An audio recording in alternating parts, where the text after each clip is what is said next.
Left against right, men against women, Democrats against Republicans. Are you 14? Are you a teenager or something? Aren't you tired of hunting for a camp, a subculture, a side to call yours and another side to call the enemy? Can you just stop looking for someone you're supposed to hate? Can we all admit that the person on the other side is just like you, just trying to get through life? Do you see other people as real, independent lives or only as extensions of yourself? Flat actors in your private play?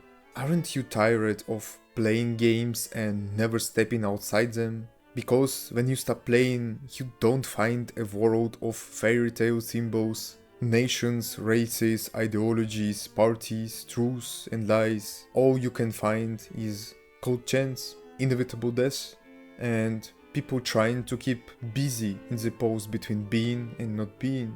I'm not calling you out in particular, but haven't you done this? For example, I have.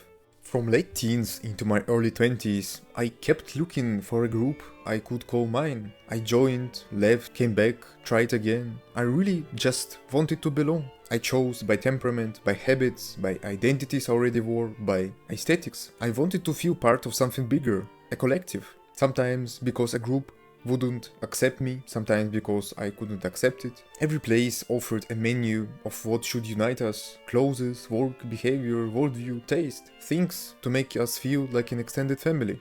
The most tempting offers, of course, were the universal ones, a complete how to live menu. And it's not surprising, there are too many answers to what should I do with my life. No one asked if we want to be born, to exist, so we have to invent something, because life, banal as it sounds, gives us the urge to live.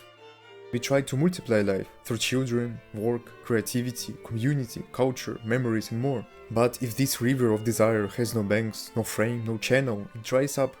People who want nothing slide into depression and other heavy states. I think every human act aims to multiply one's own life. Even the wish to end it can be a wish to stop suffering, to find calm, its own version of happiness. Even risky choices that threaten existence come from a thought: if I don't do this, I will feel worse. So someone can see more life even in likely death. Any act toward destruction and death or toward creation and joy is aimed at satisfying personal needs. We fear death, yet we imagine it as a relief, quiet, sleep. But how do we know? Is it just aesthetics, empathy or fantasy? What if it's actually the opposite?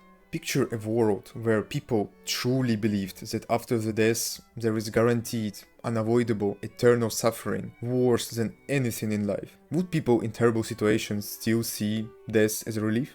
Unlikely. They could know it only gets worse. Maybe because of this, far fewer people would take this dreadful step. Or they'd decide nothing could be worse than what they feel now. We, humans, love to see ourselves as special, even in failure and pain. We were handed something we never asked for: life. It's strange, mixed with good and bad, and there is nothing to compare it to.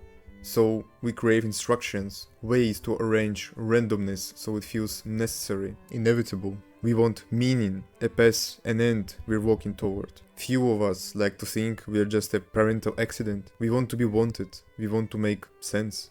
That's why religions attract a sense of total order, rituals, ritual objects, origin stories, prophecies. From childhood, we collect hints from adults, go to school, then to university, get a good job, start a family, but each hint is fragmentary and weak on its own. Why start a family if it isn't an absolute good? If, say, without it you still might get to heaven? Why work hard if you're not also chasing capitalist success? Those images from Instagram, TikTok and movies. Eventually, I saw it's all conditional, like choosing from a menu shaped by season, mood, the kitchen slot and the company you're with. These things are just tools, like a hammer to drive the nails that hold the meaning of my life together. There's nothing special about this. Whether I end up left or right, Democrat or Republican, traditionalist or Marxist, doesn't matter. It's a complete coincidence. It's not the main thing. Identities, symbols, collectives all serve one goal: to make life more bearable, of course, for ourselves. The hammer's color doesn't matter. Yellow, red, green, any shape or texture. What matters is whether it helps you handle life. Once we find that hammer, we cling to it and to the people who help it work. Other beliefs, other tools start to feel like threats, or at least distractions from what matters.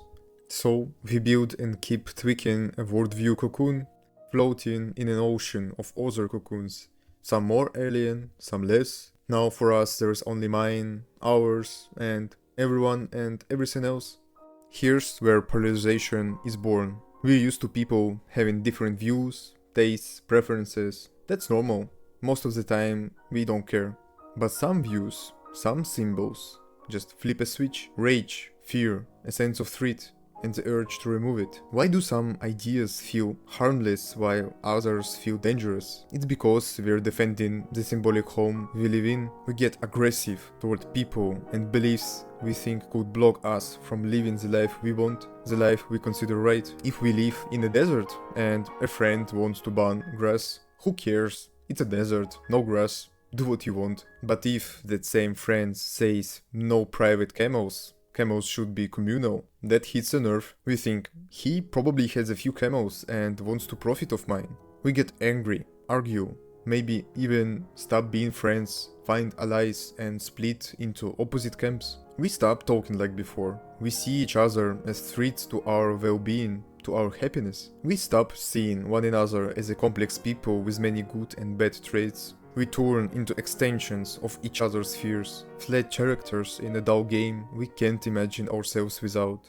And once violence enters the conflict, the way back is shut. Maybe not forever, but for a long time for sure. Before, we used to enjoy each other's company.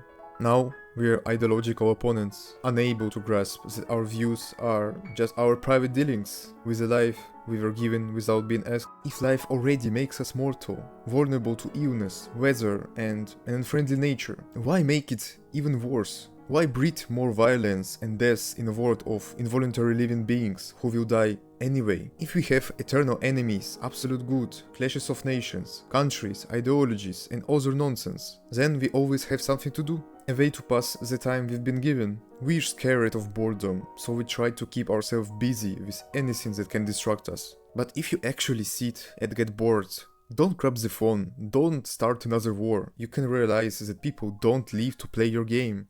They live to multiply their own life by whatever methods seem to work. No act stands alone. Behind it there is need, lack, motive. Violence isn't done for violence, it's a tool for getting pleasure. Indirectly, take money and buy something you want, or directly, hurt someone for a sadistic reward. When we begin to see that behind each infuriating act stands a person like us, a random, unwanted child who chose a bad tool, things shift. And no, that doesn't erase responsibility. I'm saying, if we want less violence tomorrow, we need to understand those who can still be persuaded to rebuild their life in another direction. We punish bluntly, isolate, slap on the label criminal. What does that do besides confirm the path they already chose? By the way, you can watch my other video on the topic of marginalizing heroes and criminals. The link will appear now or in the video description. Back to the video. If we strip away other ways to live, why are we surprised they repeat the same script? Lock someone in the enemy camp, and what option are we leaving for them? Maybe we don't even want them to change. A stable enemy is comfortable. It's easier to use people as glue, entertainment, or tools for our needs. Everyone has their own role. Someone must be a beneficiary and someone must sacrifice. We should try to see in each person a life like ours, and life itself, at least within our species, as something astonishing. Stop hiding life like a birthmark. Stop covering it with a conceptual and ideological makeup just to avoid seeing it in the mirror. I'm not asking anyone to drop convictions or principles, will never be identical or open to every view. I'm asking for one boundary. Remove the extreme violence that takes life out of our conflicts and misunderstandings. We don't have to love each other. We don't have to censor our dislikes. All I ask is that you remember, behind every person you like or hate isn't a means for a means, an act for an act, or violence for a violence sake, but a solitary life thrown into this world that, by chance, has taken this path. I'm not a vegan, I won't give up meat or animal products, I don't step around every bug, I don't rescue every spider, we can't save every living thing, but preventing senseless human death?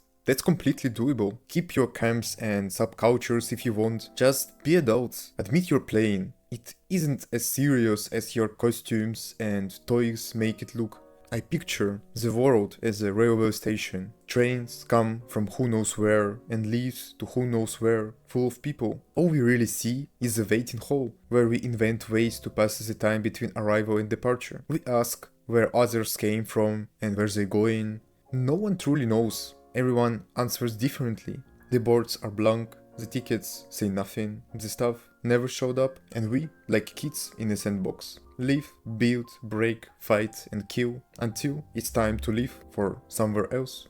Thanks for watching. Tell me what you think. Maybe you'll even give it a like. I would be grateful for any support for the channel. If you'd like to read some original essays, follow what I'm doing, or just talk, you can follow me on Patreon for free, or just follow me on YouTube.